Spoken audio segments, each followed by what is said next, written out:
चौथा अध्याय। सनत कुमार व्यास संवाद।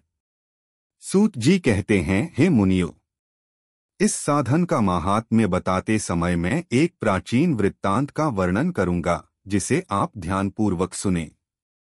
बहुत पहले की बात है। पराशर मुनि के पुत्र मेरे गुरु व्यासदेव जी सरस्वती नदी के तट पर तपस्या कर रहे थे।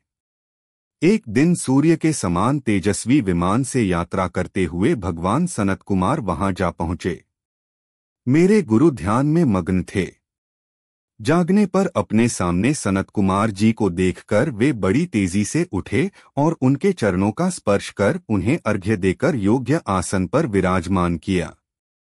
प्रसन्न होकर सनत कुमार जी गंभीर वाणी में बोले, मुनि तुम सत्य का चिंतन करो। सत्य तत्व का चिंतन ही श्रेय प्राप्ति का मार्ग है। इसी से कल्याण का मार्ग प्रशस्त होता है। यही कल्याणकारी है। यह जब जीवन में आ जाता है तो सब सुंदर हो जाता है। सत्य का अर्थ है सदैव रहने वाला। इस काल का कोई प्रभाव नहीं पड़ता। यह सदा एक समान रहता है। सनत कुमार जी ने महर्षि व्यास को आगे समझाते हुए कहा, महर्षि, सत्य पदार्थ भगवान शिव ही हैं। भगवान शंकर का श्रवण, कीर्तन और मनन ही उन्हें प्राप्त करने के सर्वश्रेष्ठ साधन हैं। पूर्वकाल में मैं दूसरे अनेकानेक साधनों के भ्रम में पड़ा घूमता हुआ तपस्या करने मंदराचल पर जा पहुंचा। कुछ समय बाद महेश्वर शिव की आज्ञा से सबके साक्षी तथा शिवगणों के स्वामी नंदिकेश्वर वहां आए और स्नेहपूर्वक मुक्ति का साधन बताते हुए बोले, भगवान शंकर का श्रवण, कीर्तन और मनन ही मुक्ति का स्रोत है।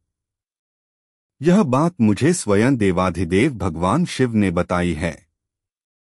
अतः तुम इन्हीं साधनों का अनुष्ठान करो। व्यास जी से ऐसा कहकर अनुगामियों सहित सनत कुमार ब्रह्मधाम को चले गए। इस प्रकार इस उत्तम वृत्तांत का संक्षेप में मैंने वर्णन किया है। ऋषि बोले, सूत जी, आपने श्रवण, कीर्तन और मनन को मुक्ति का उपाय बताया है, किंतु जो मनुष्य इन तीनों साधनों में असमर्थ हो, वह मनुष्य कैसे मुक्त हो सकता है?